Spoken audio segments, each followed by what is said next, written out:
On a chilly afternoon in Grayville, all eyes seemed to follow Lena Carter, the stunning wife of the police commissioner. After stepping out of her favorite cafe, she was abruptly stopped by two officers demanding a search with no clear explanation. Little did they know, the woman they were mistreating was married to the most powerful man in the city. What secrets lie behind this act? And what will happen when her husband arrives on the scene? Lena Carter, a graceful woman in her early 30s, had just stepped out of a popular local cafe, her favorite spot for a midday break. After she had the cup of coffee, she headed towards her car, parked just a few steps away. Lena is the wife of the city's commissioner, Ryan Carter, but she preferred to keep a low profile, never wanting to be treated differently because of her husband's position. As Lena walked to her car, she noticed two police officers approaching her. Officers Grant and Davis pulled up abruptly beside her, blocking her path. Their sharp eyes scanned her up and down. The tension between them was evident.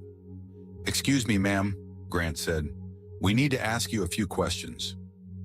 Lena, taken aback but maintaining her composure, turned to them, confused. "Is something wrong, officers?" she asked. Grant, still unsmiling, looked at Davis, who stepped forward. "We've had reports of suspicious activity in this area. We need to search you," Davis said. Lena's confusion deepened. "Suspicious activity? I'm sorry, I just left the cafe.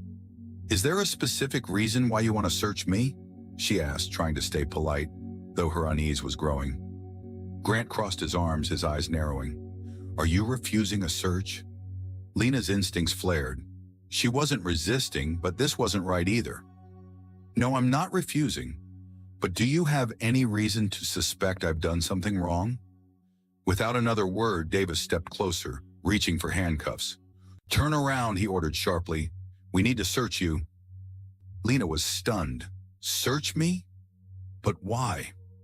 I've done nothing wrong." Grant's face hardened. "Turn around, ma'am. Don't make this harder than it has to be." Passers-by hurried by, avoiding eye contact, afraid to get involved. Lena reluctantly turned, knowing that resisting would only escalate the situation. She felt the cold metal of the cuffs snap around her wrists as Davis began an aggressive pat-down, pulling at her coat and searching through her handbag. A deep feeling of humiliation swept over her. She hadn't done anything wrong, yet here she was, being treated like a criminal. All because she was a black woman standing in the wrong place at the wrong time. As Davis finished, Grant questioned her. "You sure you're not hiding anything, lady?" Lena's jaw clenched, but she remained calm. "I'd like to call my husband," she said firmly. Grant let out a mocking laugh. "Oh, and who's your husband? Go ahead, call him. Let's see who he is." With her hands free now, Lena pulled out her phone and dialed. "You'll find out soon enough." The phone rang only twice before it was answered by a deep, commanding voice. "Lena? What's wrong?" It was Ryan Carter, her husband, the commissioner of police for Grayville. "They're searching me, Ryan." "Officers Grant and Davis," Lena said, glancing at the officers, who now seemed to be growing impatient. Their smirks had faded slightly, but they still looked confident, as though they had nothing to fear. There was a pause on the line, and then Ryan's voice returned. "Where are you?" "Olive and Maple." "I just left the cafe," Lena explained, trying to remain calm. "I haven't done anything, but they're treating me like a criminal." "I'll be there in 5 minutes," Ryan said firmly before hanging up. Lena stood tall, feeling a surge of strength from the knowledge that her husband was coming. She knew Ryan would handle this, but still, the sting of being wrongly accused and treated so poorly was fresh in her heart. Officer Grant, who had been pacing slightly, looked up as he saw a black SUV approaching fast.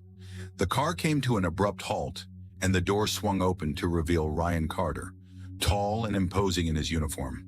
His eyes flashed with anger as he strode toward the scene. The officers froze. They recognized him immediately. "Commissioner Carter," Grant stammered, stepping forward as if to explain. Ryan's cold gaze silenced him. "Step aside," he ordered. There was no room for argument. The officers backed away quickly, suddenly unsure of themselves. Ryan turned to Lena, his eyes softening as he checked her over. "Are you all right?" he asked quietly with a gentle voice. Lena nodded, though the humiliation still burned in her chest. "I'm fine," but she glanced at the officers, who now stood rigid. Ryan's face hardened again as he turned to them. "You too," he said. "Explain yourselves." Grant shifted nervously, glancing at Davis, who remained silent. We had reports of suspicious activity in the area, sir." She matched the description. Ryan's eyes narrowed. "Match the description of what? Did she resist you? Did she threaten you in any way?" "No, sir," Davis muttered, his voice barely audible. The street, once bustling, was now filled with silent spectators, all watching the scene unfold. Ryan took a step closer, his voice growing colder. "Then why did you feel the need to harass her? Was it because she's black? Was that your only suspicion?" Grant, with a shaking voice, responded, "Sir, we were just following protocol." "Your protocol is broken," Ryan said, his voice rising slightly, "and you're about to face the consequences." The tension in the air was thick as the officers stood frozen, knowing they had crossed the line they couldn't uncross. Ryan, without breaking his gaze from the two men, pulled out his phone and quickly dialed internal affairs. His voice was calm, but filled with a sense of finality. "I want Officers Grant and Davis under immediate investigation," he said clearly. "They're to be suspended from duty until further notice." Grant's face turned white as a sheet. "Sir, we didn't mean to," he began, but Ryan cut him off with a sharp look. "You didn't mean to," what Ryan replied. "Didn't mean to harass my wife, didn't mean to treat her like she was less than human, or didn't mean to get caught." Davis, who had been silent this whole time, stepped forward, his voice shaky. "It was a mistake, sir. We were just doing our job." "A mistake," Ryan replied. "A mistake that could have escalated into something far worse. And do you think that's an excuse?" The street was now filled with onlookers, some whispering among themselves, others watching silently as justice played out before them. Internal affairs officers arrived on the scene shortly after, pulling Grant and Davis aside for questioning. Their smug attitudes had disappeared, replaced by fear and regret. Lena stood next to Ryan, watching as the officers were led away. She felt a sense of relief, but also a lingering sadness. She had been judged not for her actions, but for her skin color. And though justice was being served, the pain of the experience would stay with her.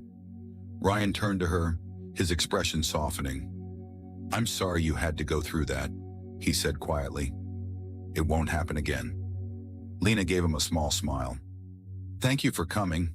I didn't know what else to do." "You did the right thing," Ryan replied, putting a protective arm around her shoulder, "and now those officers will face the consequences." As they walked away from the scene, the people of Grayville whispered about what had happened. It was a day they would not forget soon, a day when the wife of a commissioner had been wrongly harassed, but justice had been served swiftly and publicly. The reckoning had come, and it was a lesson to all that no one, not even the police, was above the law. Lena Carter's story is a vivid reminder of how discrimination can creep into the very institutions meant to protect us. On an ordinary day in Grayville, what should have been a peaceful afternoon turned into a humiliating encounter, forcing her to endure an unjust search by two officers. When Ryan Carter, her husband and police commissioner, arrived at the scene, he confronted the injustice head-on. His decisive actions held the officers accountable, ordering their immediate suspension and an internal investigation. Yet the damage had been done. Lena was judged not by her character, but by the color of her skin. This incident shed light on a broken system that requires urgent reform. It's a story that transcends one woman's experience, becoming a rallying cry for fairness and respect. Lena's resilience and Ryan's firm stand remind us of the importance of standing up against prejudice and abuse of power.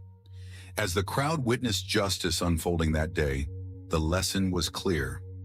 No one is above the law. However, true justice is not merely about punishment. It's about creating a society where everyone is treated with dignity and respect. In the face of injustice, courage and determination can turn even the darkest moments into sparks of change. True justice begins when we see each other not for our differences, but for our shared humanity.